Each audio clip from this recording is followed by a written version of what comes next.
Hello, I'm Rick Stivers with YoungMartin'sReels. Today's project is going to be this King Hawk OX580 spinning reel. This thing is a beast. This is one I got from my dad years ago when I had decided I wanted to go surf fishing. And he had gotten me this along with some other ones.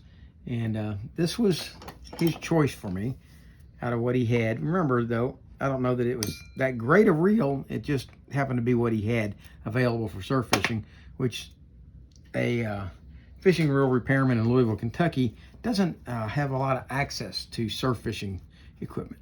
So this is what he supplied. All right, so we are going to take this thing, and by the way, man, this thing is so big, it's hard to get it all into the picture. Let me see if I can zoom out a little bit. There we go. We're going to zoom out here, and the reel works perfectly. It's got the anti-reverse works on it. It is selectable, I think. No. Let's see what we got here. Off is this way. This is on. This is off. Okay. There we go. Anti-reverse override works on it, although it is noisy. I don't think that's going all the way into position there. So the anti-reverse override works on it. The bail flips properly. The drag is working. But we are going to service this because I'm planning to go to the beach this week and do some surf fishing. So we're going to start off by removing the spool.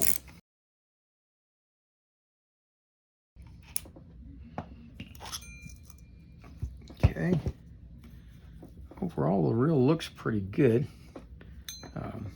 Got a little bit of dirt in here around the clicker, and we'll clean that up and add a drop of oil to it, and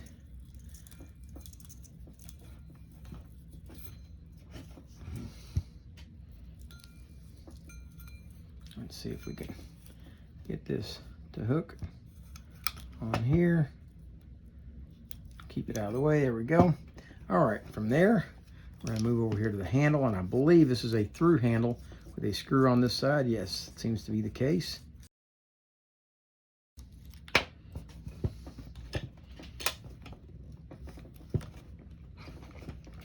Okay. And we're going to add a little bit of oil here. Keep that moving easily. And it's one of these reels that does not have a through here. It's got a wooden handle on it. And we're going to add a little oil here. This is basically the same kind of design that the Okuma Avenger had for a handle. And we'll lubricate that up, keep it going. All right, from there, let's see, it appears, no, I believe this says separate right here, but I'm not sure about that. But it appears that it does. I think it does. Yeah, we're gonna be able to separate it right here, so we can go ahead and take this side case off.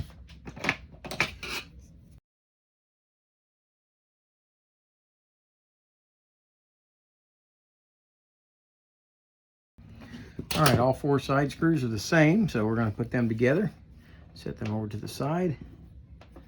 And let's see if we can remove this side plate. Okay, there we go. Okay, this looks pretty clean inside. Now we're going to remove this bearing off of here. And when we do, we are looking for some shims. I've got to get back in the habit of doing this. Looking for shims on the side plate. This one does not have any shims on the side plate. Okay, so clean that up a little bit. I'm going to clean this bearing out because it's full of grease. So we'll scrub that out. And I do not believe, now the main gear does not want to come out at this point. So what we're going to do is we're going to remove this screw down here to take out the axle shaft.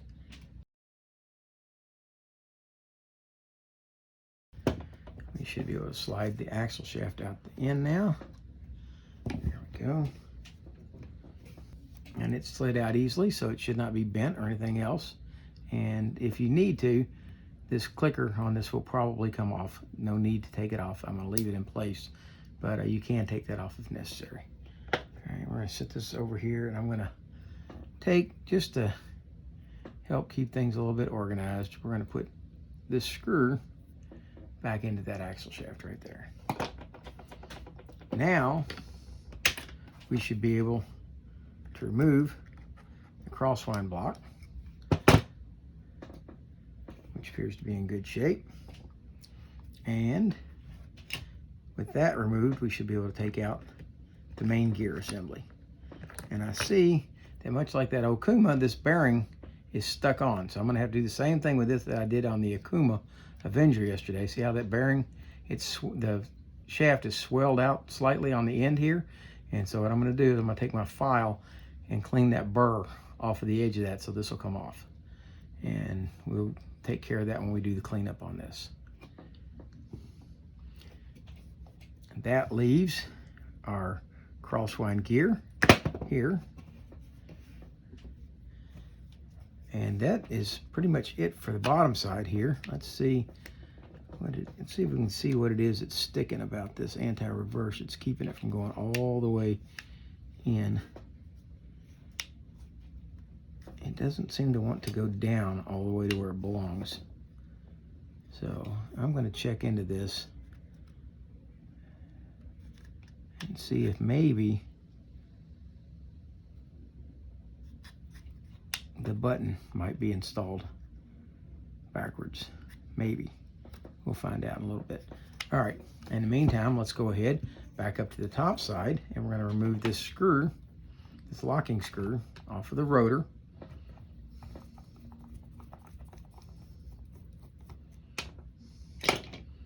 Set that over to the side, and we're going to set the rotor nut locking plate over here also. And this appears to be a 14 millimeter socket. Now you could use a wrench on this. I'm going to use a socket. There we go.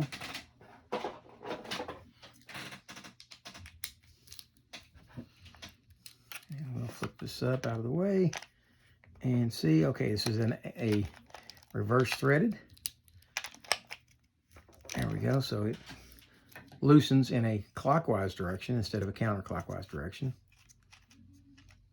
Okay, put that over with the locking nut, and we should be able to slide the rotor assembly off. We look inside, there's really nothing going on in here. Okay, we'll wipe it out good and clean.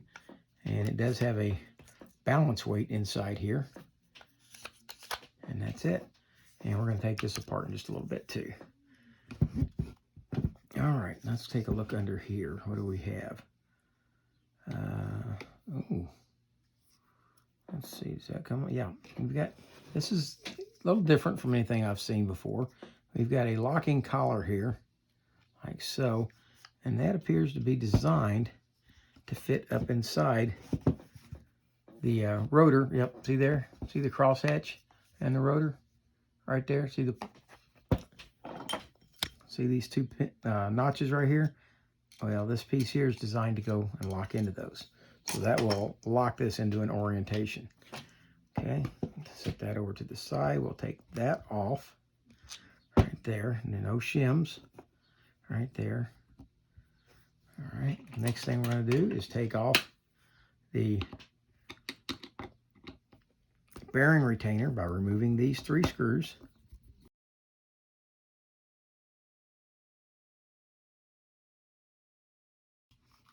All right, there comes off the bearing retainer.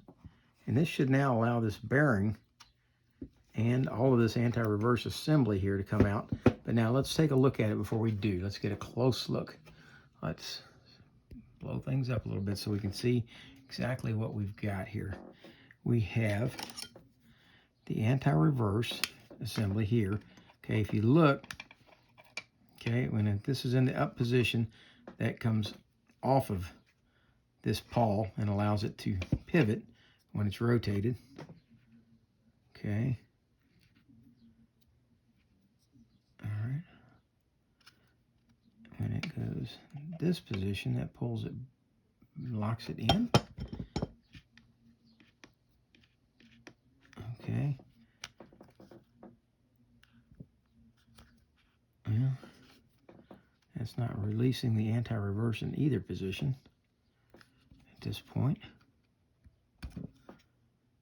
And I'm not sure why. This is over here like this.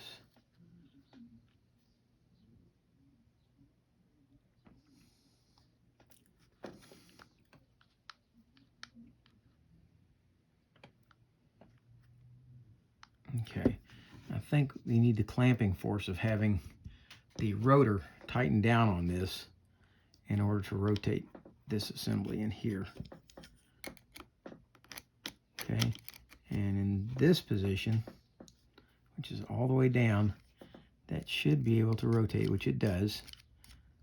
Okay, and then when you kick it back this way, okay, that allows it to drop in and lock like so. Okay, but this, I'm not real crazy about the way it's working. It's somehow it's not going all the way into position. So I'm going to work on that. Let's back this out a little bit now. All right, and we are going to remove this entire assembly, everything except this claw right here. And this claw has a spring on it. See this orientation of this spring right here? Okay, it's located right there. So it wraps around and around, and then it hooks on this side over here. So if we have to take that off, which I probably am going to, just to clean under that, and because I don't like the way this is fitting, we'll see what we can do about that. All right, so let's pull this out. There we go. There comes your anti-reverse assembly and your main bearing, your front main bearing, and you have a rear bearing as well. Okay, and all right, now this bearing is sitting in a bearing retainer, or it appears it is. No, it comes out this way. There we go. There we go. There's your bearing retainer. Okay, and there we go. We're going to take that bearing and clean it up good and oil it and get it back together. And then this is this is an anti-reverse bearing, and this is one of those that doesn't come apart. It all stays together like so. Okay, and if you look at it, look inside it, you'll see that it's got quite a bit of grease in it, and it's working beautifully. So we're going to put that back together in a few minutes. And what do we got left on this? We've got this anti-reverse sleeve on here, right there. And we have the rear bearing, which is turning nicely. There's no bind or anything in it. All right, so that's got that assembly taken apart, and it goes together in reverse order how we just took it apart, and we'll do that in a few minutes. Then let's take a look at this anti-reverse and see if we can figure out why it's binding, because it looks like there's plenty of room for it to come over like so, but yet it's not going there. See, if you get inside here and lift, you can pull it all the way over. So we're going to take this apart, see what we can do about repairing that, get it working. I think it has to do with the button itself. Let's see if we can lift that button up and out of there by sliding. I think this is a clip right here. It will slide in.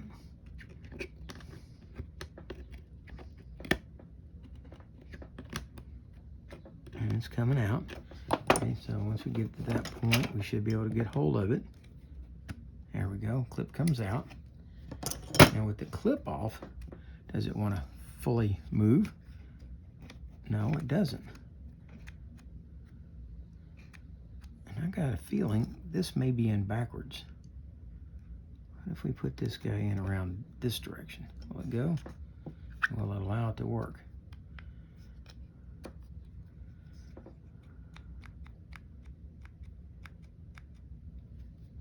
No.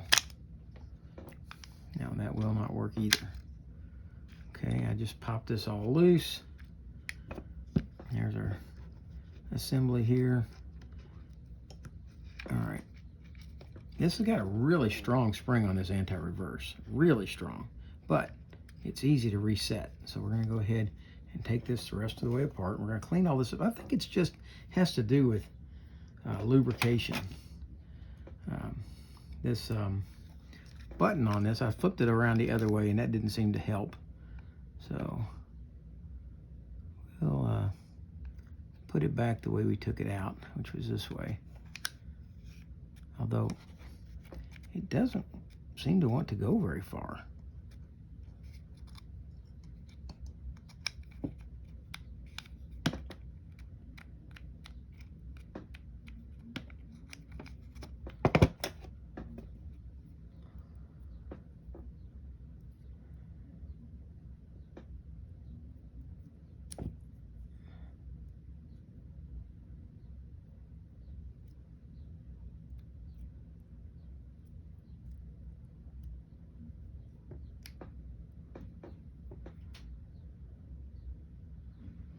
Now it seems to be the same either way. I do like it better with the larger portion down. So the clip is what's going to hold that in place. All right. Okay, we're going to take, there's no reason to take that off. But if you had to, okay, what you've got here is a washer under the head of this screw. You've got this assembly, which fits in like this, okay, like so, and the spring wrapped around it, which goes to there. There's no reason to take that off unless it's binding. And it's not bind, well, yeah, it is. There's a little bit of bind right there. So we're gonna go ahead and take this apart and lubricate everything, clean it all up good. And we will come back in a few moments and start working on putting this all back together again. And see if we can make that anti-reverse work better. All right, after a lot, and I mean a lot of tinkering, this reel is actually going to be a fail. It's still usable. I'm going to take it to the coast and fish with it, but it's going to be a fail. And the reason being is because your anti-reverse switch right here, when you flip it to the off position, it's supposed to flip this down and push this lever in, which is supposed to move this over to the side and release that anti-reverse like that. Okay, and what's happened, the housing is cracked right in here. See that right there? And because that housing is cracked, when you go to flip this into position, the whole housing flexes and it doesn't allow this to go down into the position it needs to be in, and it causes it to stay in anti-reverse all the time, even when you've got it flipped. See how it's not releasing all the way? This would have to come over to here in order to release that anti-reverse all the way. But it would still function exactly like, say, a pen would that doesn't have the anti-reverse.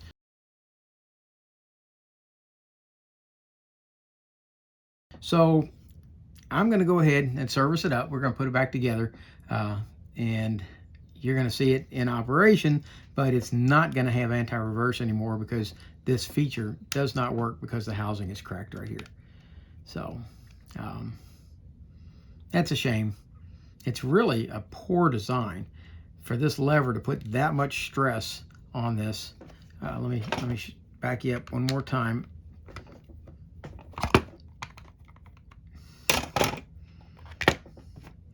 Okay, if you look, see how this opens up right here when you try to push down? Okay, and that's keeping this from coming over like it's supposed to, which would then allow it to come down and lock into place. And so it's not doing what it's supposed to do. And so we're going to go ahead though, clean it up and reassemble it as though that were not broken. And I thought about whether or not I could JB weld inside there, but when you flip this lever over, there's just no room for the JB weld to be in there. So I don't believe that would be a viable fix. So I thought maybe the cause of this extra stress on this was because these edges were jagged here. I even took these and polished them down to make them nice and smooth so that they couldn't grind it, and it just, now, because this is cracked here, that's keeping it from doing what it's supposed to do. See how that is? It's really, really a poor design. Because when it comes all the way to the edge of the crack when you put it in the off position. So, I don't see another way around it. So usually sometimes I can find ways to fix things anyway. But in this instance, I don't know that that's going to be possible. So, yeah, it's just not coming down enough to engage this all the way and release that. So, anyway, I'll take this back apart and we'll get back to putting it together. Well, I'm back again. I decided to try one more thing. I decided that possibly what could have caused some of the grief was that this spring that was in here, that was this one. This is original by the manufacturer. I decided, well, maybe it was too strong for the lever to overcome, and maybe that was a design issue. So what I did, check this out. This spring was made out of 20 thousandths spring wire. And so what I did is I went and made a spring out of 18 thousandths spring wire. And that's still giving tension to this for the anti-reverse, but it takes some of the pressure off. And even though this is cracked, it allows this to kind of release the anti-reverse. Not as good as it should, but at least it makes it operable. So that if you really need it in a pinch, you can operate it, and it will kind of do what it needs to do. So anyway, we're gonna get back to putting this together. Okay, we got everything mostly cleaned up here, and we're ready to start assembling. And I'm hoping that what I have accomplished here with this spring is going to take care of most of the problems. It's not going to make it perfect, but it will make it better, I think, than what we had before. It was basically non-operational, and now I think that it will at least give you anti-reverse if you hold it in anti-reverse. But with this cracked body right here, let's see if you can see that. See, that's where the problem is. And trying to glue that back up, I don't see anything ever holding in there. So, that being the case, yeah, see, it's cracked all the way around to there.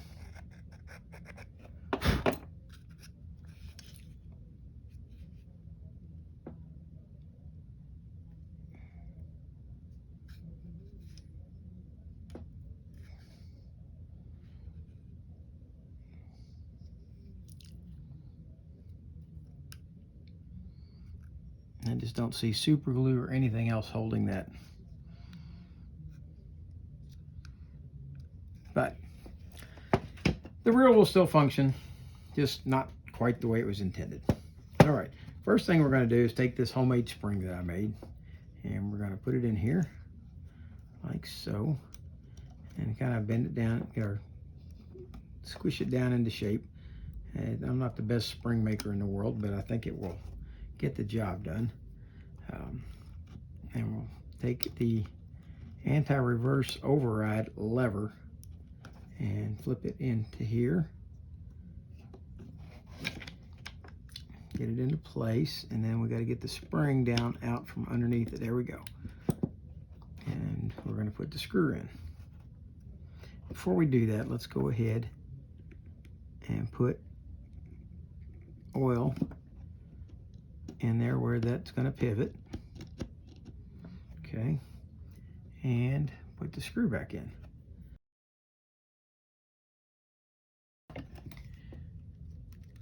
All right, and I believe that this will function properly right there.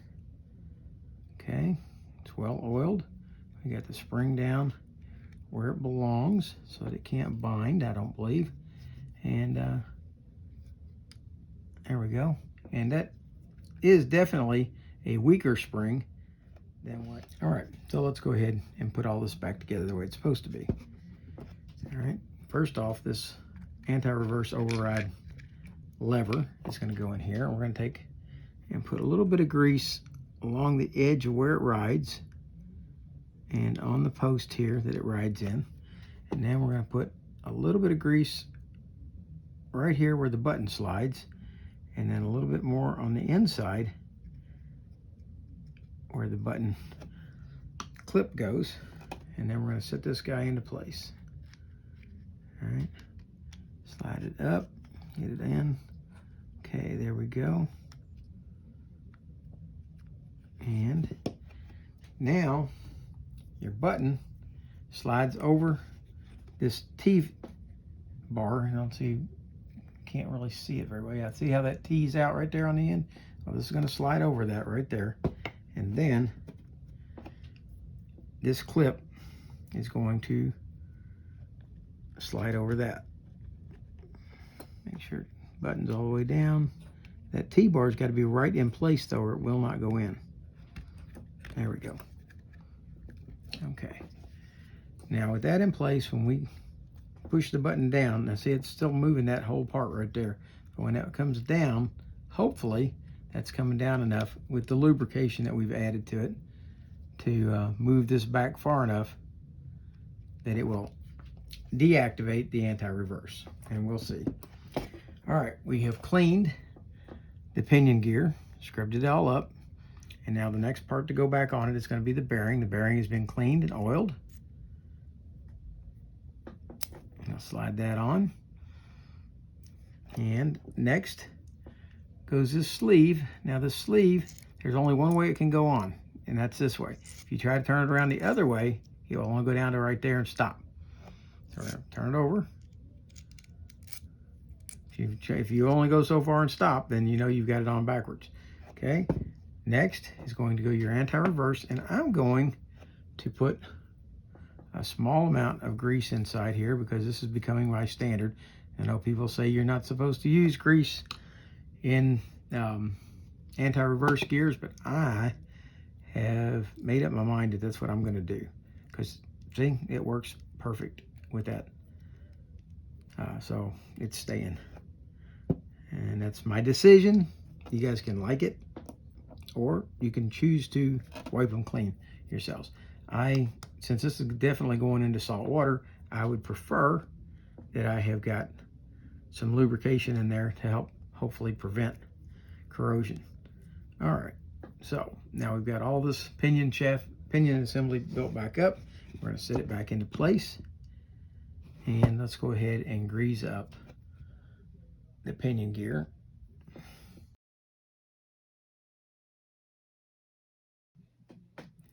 All right, now let's insert the pinion gear back in. And since it rotates right here, we're going to go ahead and put some grease on that boss right there as well, because that's going to have to turn inside of this.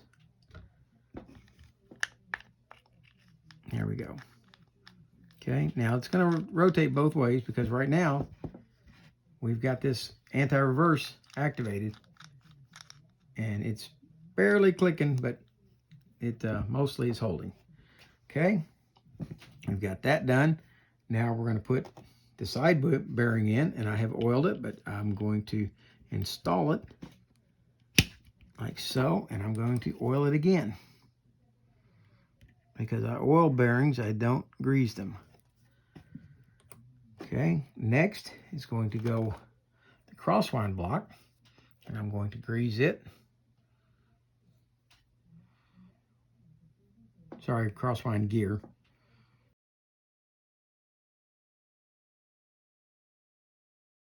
All right, now we're going to go ahead and grease the backside where this sits inside this bushing.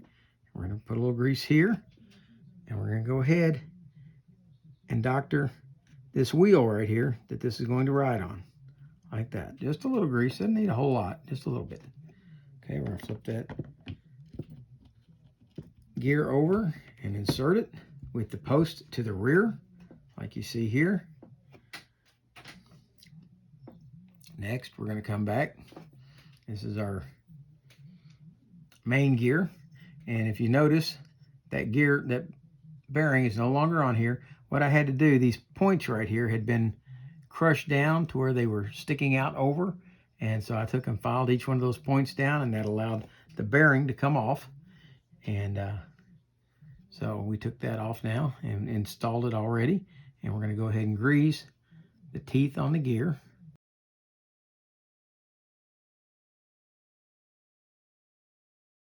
Now, some people will only grease, maybe 25% of these and just let the grease walk its way around. I prefer to make sure that I've got grease on every tooth. I don't know that that's necessary, but it's just what I do. All right, now we're going to put the main gear in, slide it down. All right. And we'll now install this bearing. Now remember, there was no shim here. Normally, there's a shim here. In this case, there was not. So we'll go ahead and install this. And we'll give it another shot of oil. And we're going to come back now and install our crosswind block. And the only part that really needs some is a little on the face here and in this channel right here where that post right there is going to ride. So we'll put some grease on here. And then we're going to sit that down inside and make sure that post goes into that groove like that. With the crosswind block installed now, we can come back and install our bearing retainer.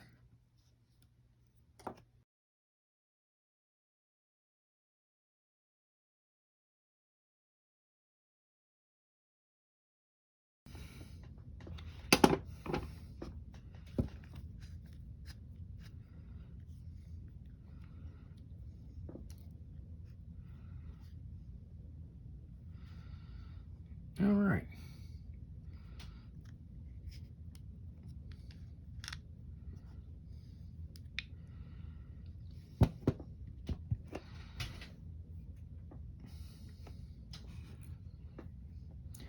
The next part we're going to install is this little collar with the two posts sticking up on it.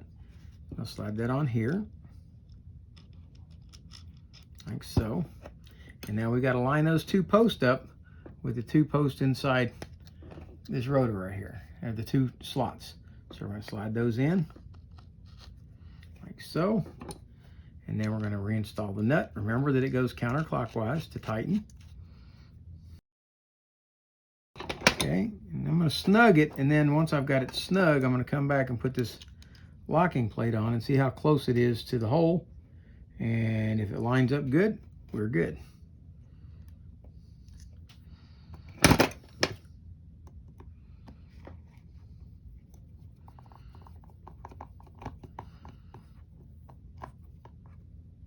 All right, that's got that done.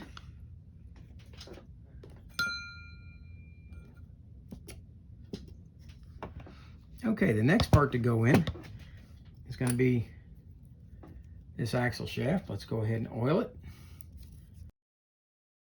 And let's remove this screw that I temporarily installed in here. And we'll slide the axle shaft in. I'm going to rotate it around a little bit so that lube can move around inside that hole of the pinion shaft.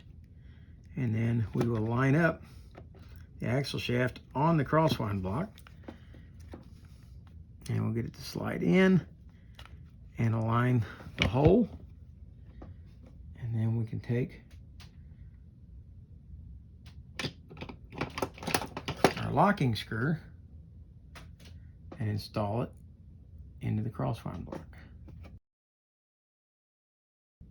Okay. With that done, we can come back and put the side plate on. And you may have to do a little adjusting here to get the bearing to line up with the hole in the side plate. There we go. There. Get it snapped down. It still hadn't snapped down. It's go. And we can install these 4 screws.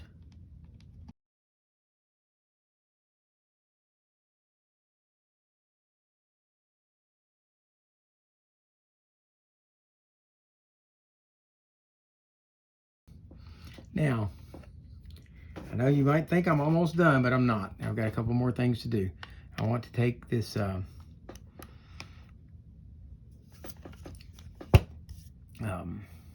bail wire assembly off, because there are people who will take this apart and not know how to put it back together. So we're going to do that real quick. And I say real quick, hopefully it's going to be real quick. We're going to take this screw out, and I think what we're going to reveal, we'll see which type it is. There's only a couple. Yep, this is the post. Oh, this is an easy one to do. Okay. Yeah, this one will be easy, I believe, to put back. We'll see. We're going to go ahead now and take out this screw here. Well, before we do that, let's go ahead and remove this one up here.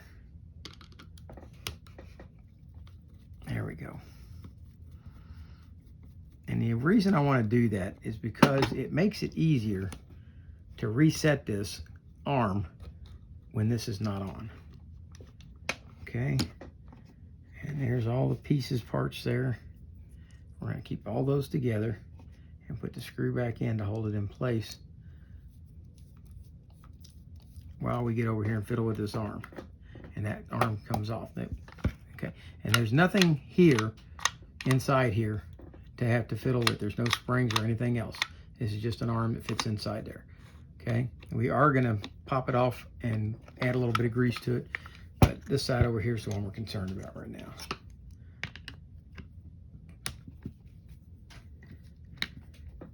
Now, when this comes out, it's going to want to pop that spring loose right there. Okay, we're going to take out the screw. We're going to ease this arm up. There we go. The arm's off. It comes out. And this one is going to be on this post right here. That's actually a pretty substantial manner in which they built that. That's pretty nice. And now we've got a Z-bar here. We'll take that out and we'll wipe the grease off of it like so. And we'll be putting that back in a moment. In the meantime, I've got some old grease here that I want to get out of here.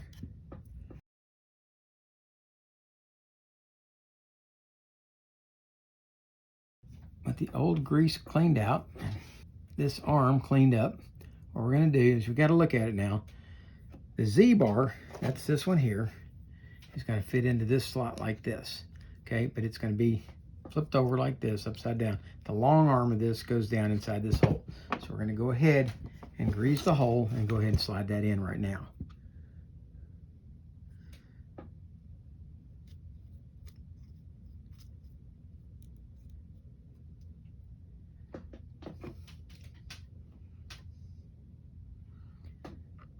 Go ahead and drop the Z-bar in, add a little bit more grease to it, and there we go. Now, this other one, this one, is going to fit inside here, back like you just saw it, but now the Z-bar goes all the way to the top like that, and this arm is going to fit down here, and this is going to slide down and fit right directly underneath that. But that makes it difficult to do. So what we're going to do, this is a stronger spring. In the small ones, you can get by with putting it together that way. It's very difficult to put these together that way. So what we're going to do is we're going to put a little grease on the inside of here. And that's too much. I'm going to wipe some of it off. Okay. All right, we're going to take this arm with this spring on it, like so. We're going to put that in this hole. See the hole? That's going to go in there, and then this whole thing is going to sit down onto here, like so. Okay, and let's move it to the other side. There we go. That's going to make it easier to put in. At that point, I'm going to come back and put the screw in.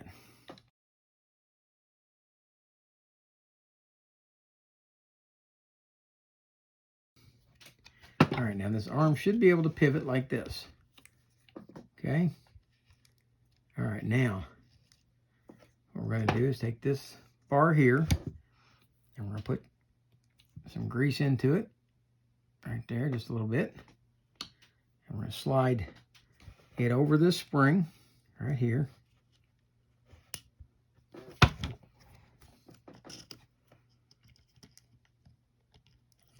Like so.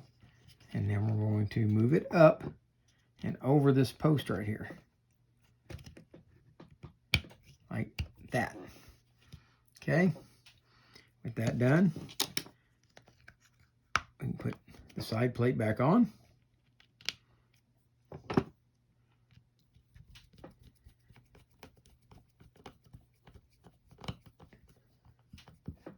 Okay. And that should operate. And as this rotates around, see, it should hit that Z-bar should hit right there and flip that back just like that. Okay. Now I said we were going to take this side off to show you there's nothing here, so we're going to go ahead and do that real quick if the screw will come out. Now I find it rather interesting that all of this is blue except for this piece here, which is purple. And I wonder what color it originally was back in the day when it was first made. Okay, we're going to put just a little bit of grease on here just to help it swing better. I'm going to put it back in place like so and make sure that it still pivots, and it does. And put the screw in. Okay, now this arm has to be able to pivot inside here. Put it inside and rotate it around. It will drop down and go in like that. Now it's locked in place.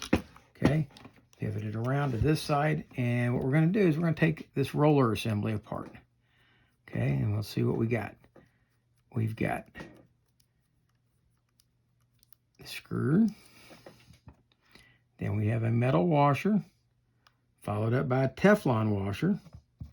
Okay, so I'm going to lay them out here in order that they go. Okay, so a screw, washer, Teflon washer. Then comes this roller assembly. And it goes on the outside. On the inside of that is this little bushing that fits inside there. And then there's a plastic, another nylon or Teflon washer inside that. Okay, that should be the whole thing. Okay, so what we're going to do, we're going to clean this up a little bit, which it didn't really need anything except a little rub with the hand. Slide that back on. We're going to take this roller or bushing, slide it back on like so. Now this roller is going to go on, and what we're going to do is we're going to add a little oil to there so that this part can pivot and this part can pivot. And then we're going to slide this back on like that. Then goes the Teflon washer, then the metal washer, and now that whole assembly is going to fit right inside of this arm.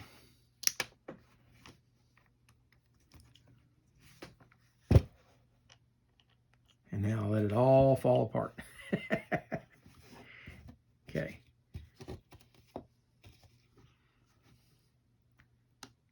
Teflon washer, metal washer, and now, you know what? I think these two are going to be easier, the Teflon and the metal washer, if I take and put just a little grease on them and then stick them back up inside there, like so, to hold them in place.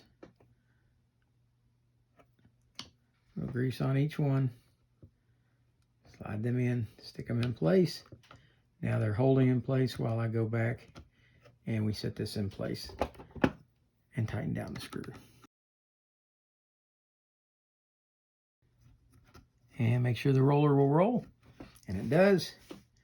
All right, and we're down to just a couple of things. One is going to be redoing the spool. So we're going to go in and pop out this spring right here. There we go. And then we're going to remove the drag washers like so. And I'm going to clean them up and I'll be right back. Okay, here's the layout for the drag washer set. And these were heavily greased, and they did not need to be heavily greased. If they get any grease at all, it should be very light. So we're going to start off with the first Teflon washer, put it in. Then we're going to put in this keyed washer. It's got little flats on each side of the hole in the middle that lock onto the axle shaft. Then goes this drag washer, which has just a little bit of grease on it. Then goes this eared washer, which has got the big ears on it right here. Okay, and they have to go into those grooves right there. Then goes the next Teflon washer. Then goes the following keyed washer with the flats, and it's time for the spring to go back in. And it doesn't get much simpler than this. All right, there it is, locked in. We're going to set, I've already oiled the clicker in here. We're going to set this back into place, spin it around until the axle shaft drops through. There we go. And I'm going to wipe off a little excess lubricant that is on the button. And we'll slip this on like so.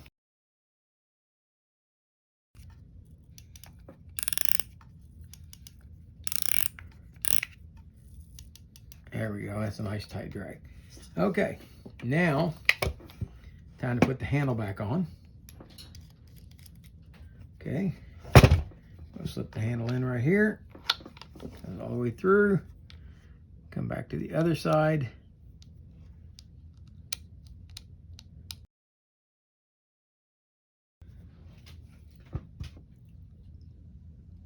And let's give it a spin. There we go. There is the King Hawk OX580. And see if the anti-reverse is working. It didn't stay, but it did work for just a second. I guess if you hold it into place, it will work. But we know what's wrong with it. It just, not much we can do about it. But the reel's still functional the way it is. The drag works. The bail trips nicely. And I am going to put new line on this because this line, even though it looks really good, has been on there for about 10 years. So I'm going to take that line off and put some new line on. And this thing is going to the beach with me on Thursday. And hopefully we'll catch a fish or two with it. For now, that's Rick Stivers with Young Martin's Reels, signing out.